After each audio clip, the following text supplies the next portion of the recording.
Ariogalos šaltinėlis. Štai čia teka Dubysos upė. Mes esame prie Ariogalos šaltinėlio.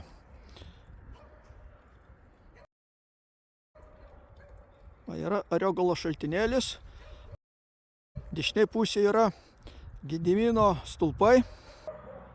Tiesiant Raseinių plentą 1937 metais buvo pastatyti Gedimino stulpai. Sovietmečiu juos norėta išgriauti, bandė technika juos iškasti, bet nepavyko, tai buvo užkasti. O atgimimo metais juos iškasė ir kiek aukščiau pakėlė. O šalia kitoj pusėje šaltinėlio yra kryžius. 1972 metais katalikas, aktyvistas Vytautas Lažinskas pastatė kryžių šalia šito šaltinėlio. Jis jį pavadino Marijos ašarų šaltinėlis. 1972 m. gegužės 15 d. Kaune susidegino Romas Kalanta.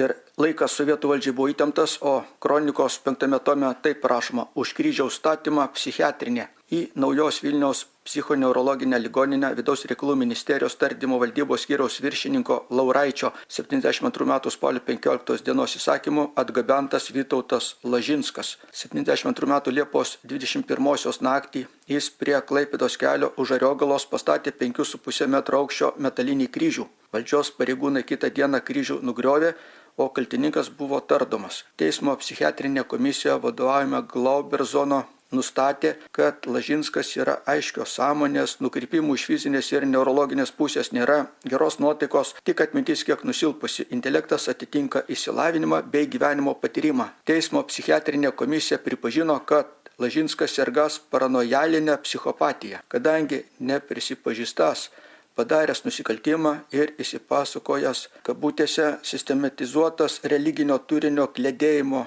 idėjas, daromos kabutės, todėl esąs nepakaltinamas ir jam reikalingas gydymas psichiatrinėje ligoninėje. 1989 m. gegužės 16 kryžius buvo atstatytas naujas. Ariogaloje gyveno Vytauto Lažinsko tėvai, čia jie ir palaidoti. Vytautas Lažinskas išplatino nuotraukas, vienoje pusėje jo kryžius, kitoje pusėje tekstas. Aš nei pritariu, nei nepritariu, bet tiesiog dėl istorinės tiesos tiesiog turėtumėte pilną vaizdą. Toje nuotraukoje taip yra užrašyta. 1970 m.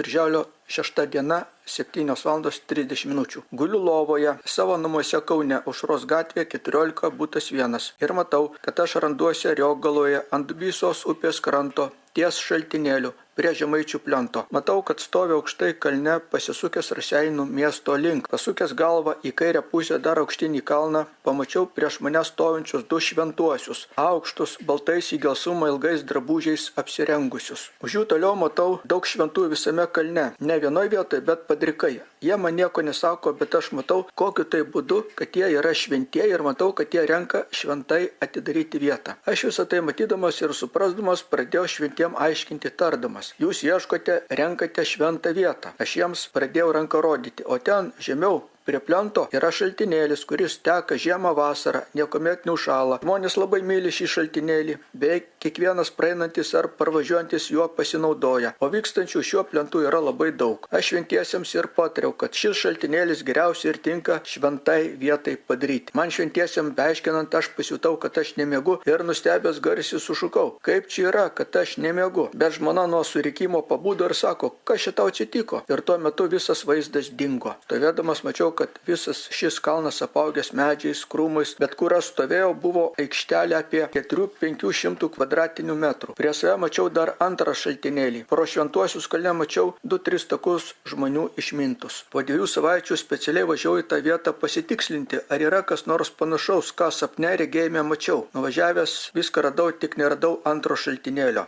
bet matyt antro šaltinėlio vietoje 1972 m. Liepos 21-22 d. pastačiau šventą kryžių. Matytų šventuosius imitavau, padarydamas stulpus su palinkusiomis galvomis, lyg būtų besimeldžiantys žmonės. Jų aukštis 1,70 m. Pastačiau jų tik 6 aplink šventą kryžių, turėdamas galvoje padaryti didesniai Dievo garbei švenčiausios Marijos ašarų rožančių. Didžiuosius rožančiaus karolius atstojo šventųjų galvos, o tarpuose mažesni karoliai. Visas šventasis rožančius pagamintas iš bronzos metalo. Visą, ką mačiau sapne regėjimo metu, surašiau ant metalinės lentos, kuri buvo pritvirtinta prie švento kryžiaus. Lentos apačioje aš parašiau: šaltinėlis esantis prie Žemaičių plento ties Dubysa, nuo šios dienos duodu jam vardą švenčiausios Marijos ašarų šaltinėlis. Brangūs žmonės, prisiminę šį šaltinėlį ir ties juos stovėjusį šventą kryžių, pasimelskime švenčiausios Marijos ir šventų nuopelnais užtarimo, kad viešpats Dievas tikrai padarytų šį šaltinėlį ir visą kalną šventovę, kad kiekvienas žmogus praeinantis pro šią vietovę, šventovę, būtų paliestas Dievo malonių. Melskimės, kad šventasis kryžius vėl būtų atstatytas į savo vietą. Pradžia padaryta, bet reikia ir žmonių paramos. Jėzus Kristus šventajame rašte taip sako: jūs be manęs nieko negalite, prašykite manęs, o mano tėvas duos jums. Viena Tėve mūsų, viena sveika Marija, viena garbė Dievui Tėvui. Lažinskas Vytautas P.